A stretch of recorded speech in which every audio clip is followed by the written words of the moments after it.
Future city విషయంలో మరోసారి ప్రత్యర్థులకు clarity, జనాలకు షూరిటీ ఇచ్చారు సీఎం రేవంత్ రెడ్డి. జూబ్లీహిల్స్ లో కేపీఆర్ పార్క్ ఎలాగో ఎల్బీ నగర్ లో ఈకో పార్క్ అలా ఉంటుందన్న రేవంత్, ఎవ్వరడ్డొచ్చినా మూసీ ప్రక్షాళన జరిగి తీరుతుందని స్పష్టం చేశారు. నగరం విస్తరిస్తుంది, అవసరాలు పెరిగిపోయినాయి. అందుకే ఈ ప్రాంతంలో 30,000 ఎకరాలలో భారత్ ఫ్యూచర్ సిటీ కట్టుకుందామంటే మీకు భారత్ ఫ్యూచర్ సిటీ వద్దు, మీకు మొత్తం కాలుష్యం ఉండే కెమికల్ ఫ్యాక్టరీలు కట్టుండి సిరీస్ లాంటి ఫ్యాక్టరీలేనంట 1000 ఫ్యాక్టరీలు తెచ్చాడు కడతాడంట ఒక ఆయన తాటి సెట్ చెప్తున్నాడు. అక్కడ ఫార్మా కంపెనీలే ఉండాలి, మేము వచ్చినాక ఫ్యూచర్ సిటీ రద్దు చేస్తున్నామని. మీ ఫ్యూచర్ని ఎప్పుడో ప్రజలు రద్దు చేసిర్రా నాయన. ఒక ఆయన ఫామ్ హౌస్ పోయిన ఇంకొక ఆయన సెట్లంబడి తిరుగుతున్నాడు. ఫ్యూచర్ లేనివాడల్లా ఫ్యూచర్ సిటీ రద్దు చేస్తా అంటున్నాడు. నువ్వు మళ్ళీ వచ్చేసారి సిద్దిపేట గెలితే కదా ఇవన్నీ మాటలు ముచ్చట్లు. ఇటాంకాలు వస్తే పొరక తీసుకొని కొట్టుర్రు అక్క, సలాకి కాల్చి వాత పెట్టుర్రి. అమ్ముడు పోయిన ఆయన కూడా మూసీ కట్టొద్దు అంటుండు.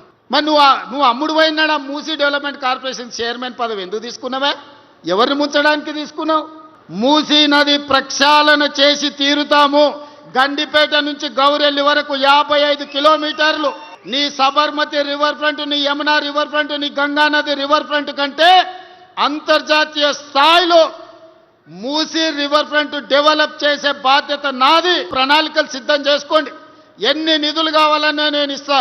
జూబ్లీహిల్స్ తోడు గొప్పగా కేపీఆర్ పార్క్ పక్కన ఉంటున్నాను ఎట్లా చెప్పుకుంటుండో, ఇవాళ ఈ బిఎన్ రెడ్డి ఎల్బీ నగర్ ప్రాంతంలో ఉన్నోళ్ళు కూడా మాకు కూడా 424 ఎకరాలల్లా అద్భుతమైన పార్క్ ఉంది, మా సోదరుడు రేవంత్ మాకు చేసి ఇచ్చిండని మీరు చెప్పుకునేటట్టు అభివృద్ధి చేసే బాధ్యత నాది.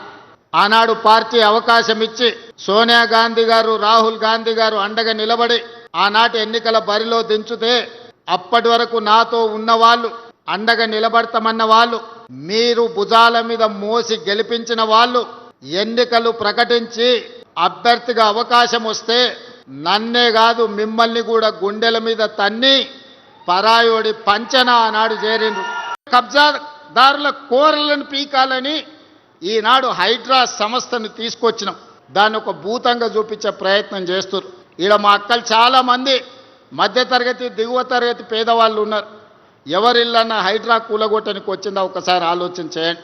ఎవరు సొంత స్థలంలో ఎవరి ఇల్లు వాళ్ళు కట్టుకుంటే హైడ్రా ఎవరి జోలికి పోదు. ఈ కబ్జాలు పెట్టుకున్న వాళ్ళకు మాత్రం ఈపు సున్నం అవుతుందని నేను చెప్తున్నా. ఎవడైనా సరే చెరువులు, కుంటలు, నాలాలు ఆక్రమిస్తే తోడుకలు తీసి ఈపులకు సున్నం పెట్టే బాధ్యత కూడా మా హైడ్రా మేము తీసుకుంటామని నేను ఈ సందర్భంగా చెప్పదలుచుకున్నా.